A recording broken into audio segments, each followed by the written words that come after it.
Selamat pagi adik-adik. Hai hai hai, apa kabar semuanya? Jumpa lagi dengan kakak di ibadah anak GKI Ngupasan secara online. Ayo kita bersemangat menyambut pagi yang penuh sukacita. Mari kita bersama menyanyikan lagu Matahari Bersinar Terang. Matahari bersinar terang, burung berkicaulah senang, harum semerbaklah bunga di padang, semuanya mengajak kepada kita, kan memuji nama Tuhan yang esa, kan memuji nama Tuhan yang esa.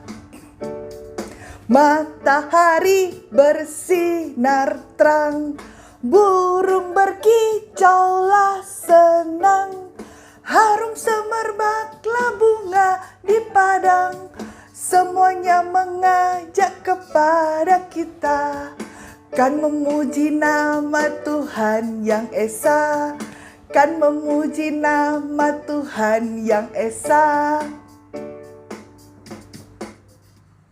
Matahari bersinar, burung-burung berkicau, bunga-bunga bermekaran. Sungguh luar biasa ciptaan Tuhan. Mari kita menyapa Tuhan dengan berdoa. Lipat tangan, pejam mata, mari kita berdoa. Selamat pagi Tuhan Yesus, terima kasih pagi ini kami bisa beribadah. Berkati ibadah ini Tuhan dari awal, pertengahan, sampai akhir. Terima kasih Tuhan Yesus. Amin. Hebat ya Tuhan. Dia membuat matahari bersinar, bunga-bunga bermekaran, burung-burung berkicau merdu. Apalagi ya? Oh iya, pagi ini kita bisa beribadah secara online, itu semua karena Tuhan. Kita bersyukur karena Tuhan menciptakan segalanya untuk kita. Kita senang karena Tuhan menjadikan kita anak-anaknya. Dan kita juga bangga karena kita adalah Laskar Kristus.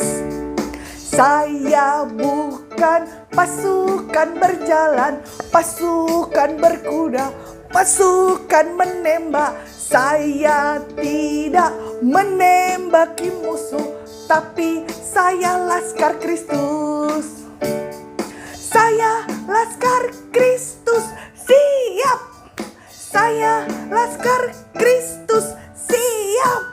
Saya bukan pasukan berjalan, pasukan berkuda, pasukan menembak. Saya tidak menembaki musuh, tapi saya Laskar Kristus.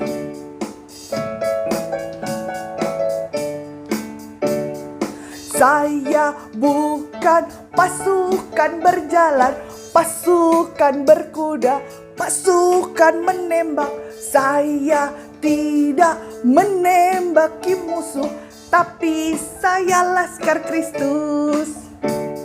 Saya Laskar Kristus, siap. Saya Laskar Kristus, siap. Saya bukan pasukan berjalan, pasukan berkuda, pasukan menembak. Saya tidak menembaki musuh, tapi saya Laskar Kristus.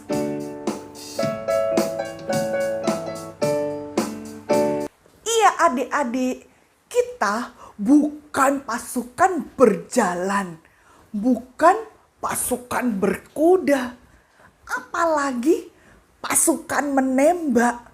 Bukan. Kita adalah Laskar Kristus.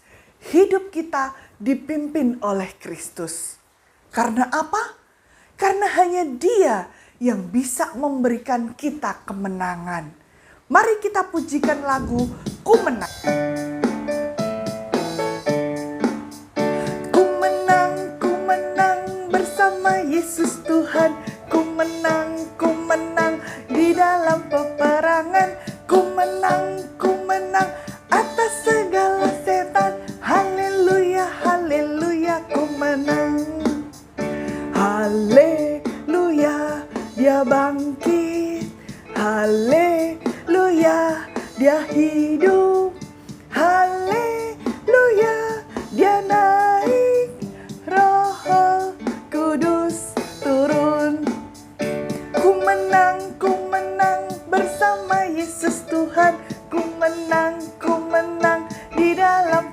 peperangan. Ku menang atas segala setan. Haleluya, haleluya, ku menang. Haleluya, dia bangkit.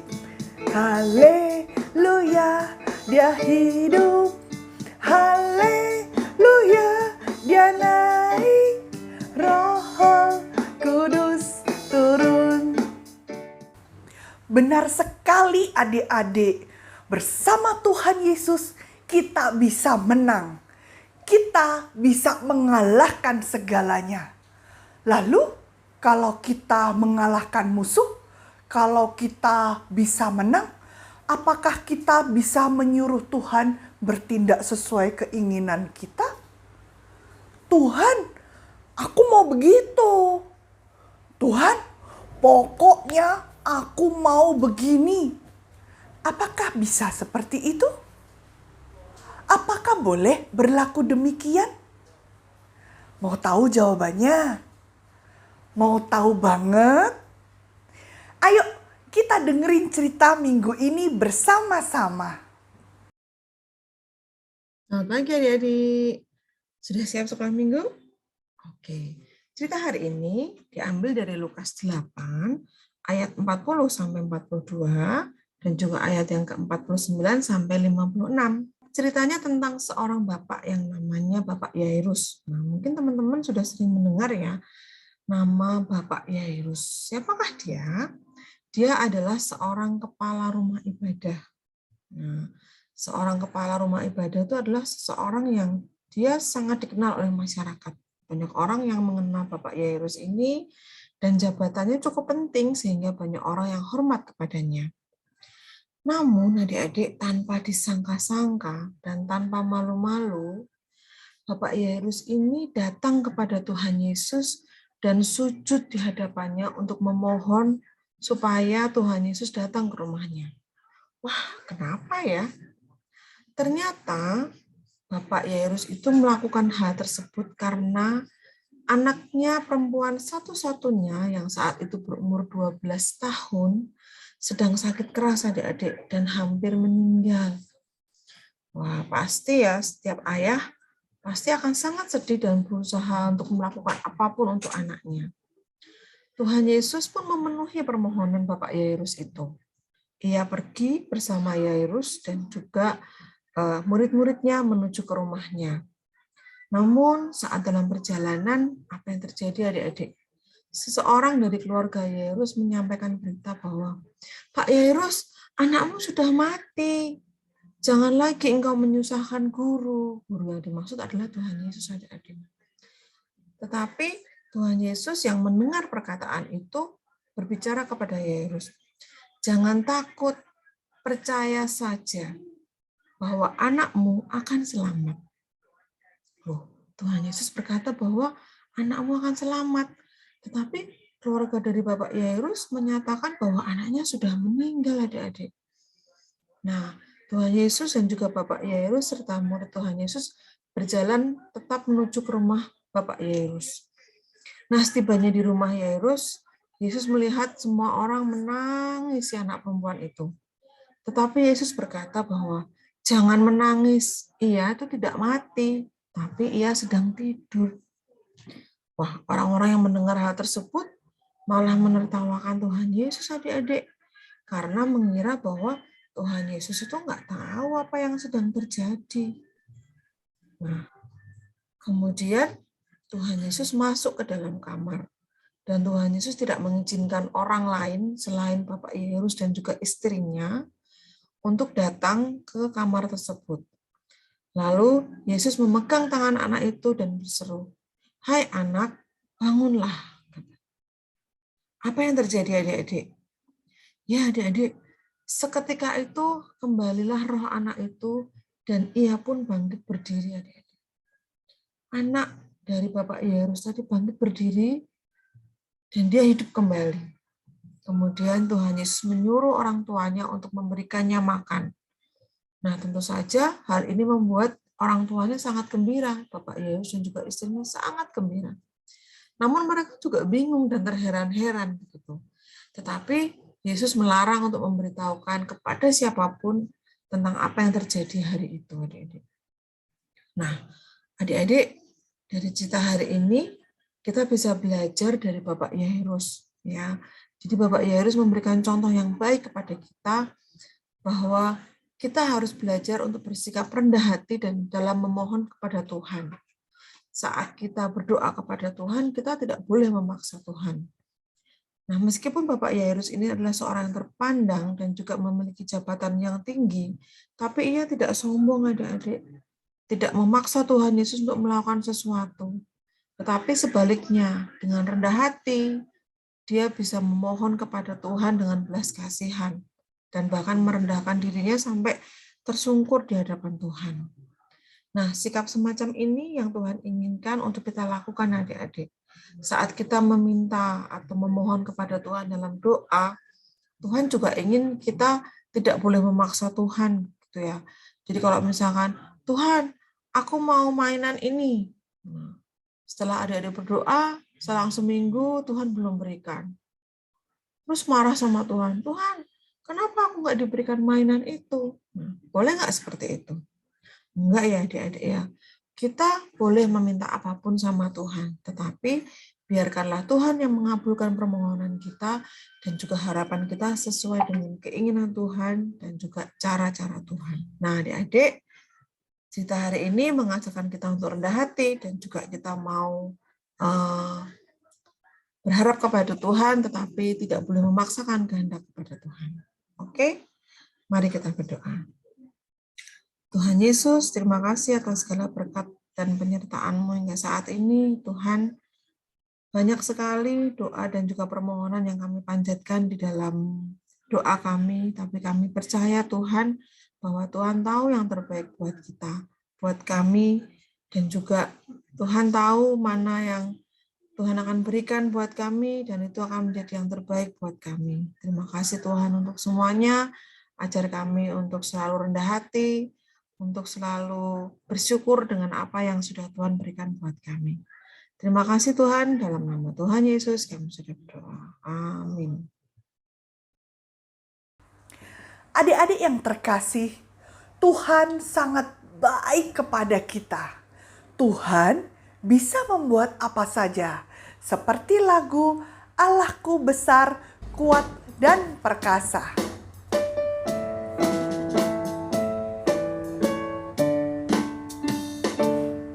Allahku besar, kuat dan perkasa, tiada yang mustahil bagi Dia. Oh, oh, Allahku besar, kuat dan perkasa, tiada yang mustahil bagi Dia.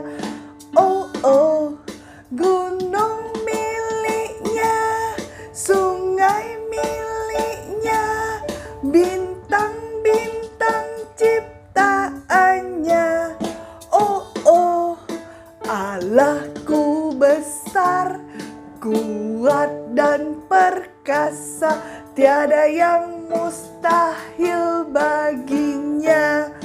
Oh, oh, Allahku besar, kuat dan perkasa, tiada yang mustahil bagi Dia.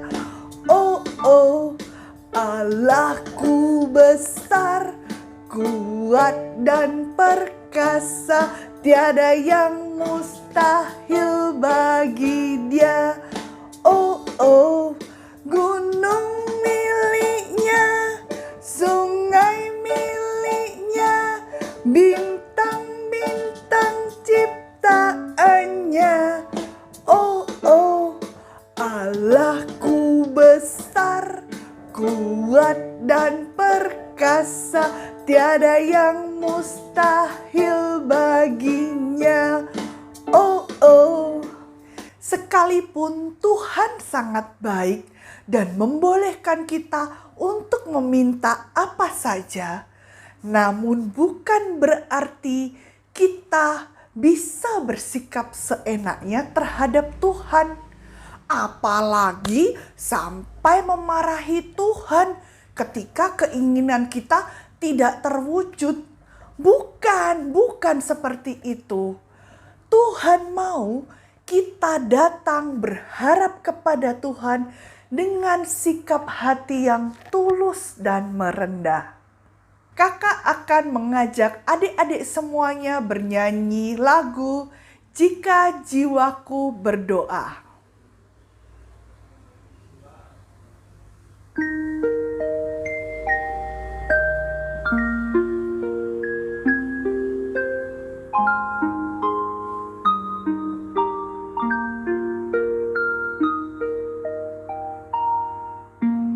Jika jiwaku berdoa kepadamu Tuhanku, ajar aku terima saja pemberian tanganmu dan mengaku seperti Yesus di depan sengsaranya. Jangan kehendakku Bapa, kehendakmu jadilah.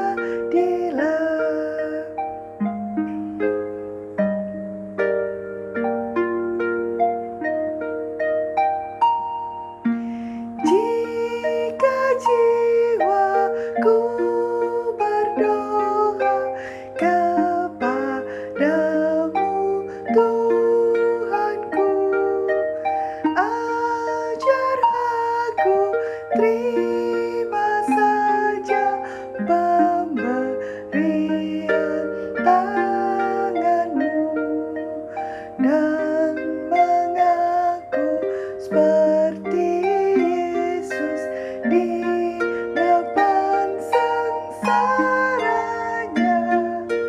Jangan kehendakku Bapa, kehendakmu jadilah.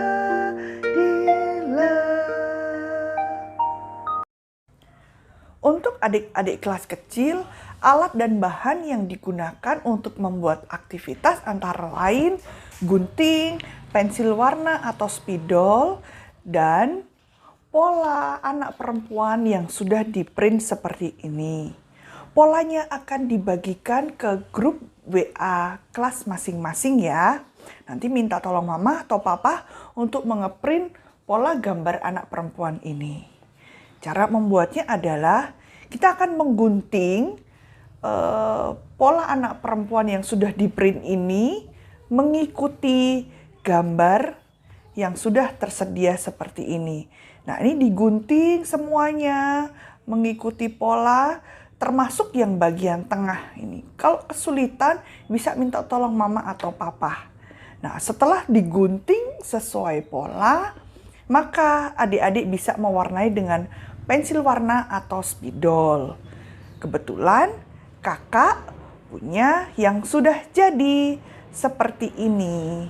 Cara bermainnya adalah masukkan jari telunjuk dengan jari tengah dalam lubang atau lingkaran yang tadi telah kita gunting ya, yang di tengah ini. Nah, kemudian kita memainkannya seperti ini. Dari cerita minggu ini, kita belajar. Marilah kita menyampaikan apa yang menjadi permohonan kepada Tuhan dengan kerendahan hati. Selamat membuat aktivitas adik-adik. Untuk adik-adik kelas besar, aktivitasnya adalah menemukan kata tersembunyi. Nah, ini ada tabel yang berisi 225 huruf acak. Carilah kata-kata yang tersembunyi dalam huruf acak ini berdasarkan cerita minggu ini, yaitu Yesus membangkitkan anak Yairus dari kematian yang terambil dari Lukas 8 ayat 4 sampai 42 dan 49 sampai 56. Kakak akan bantu satu kata, yaitu Yairus. Nah, adik-adik silahkan mencari 15 kata lainnya. Oke, selamat mencari. Adik-adik, ibadah sudah selesai. Semangat sehat ya. Bye-bye, bye-bye. Sampai minggu depan.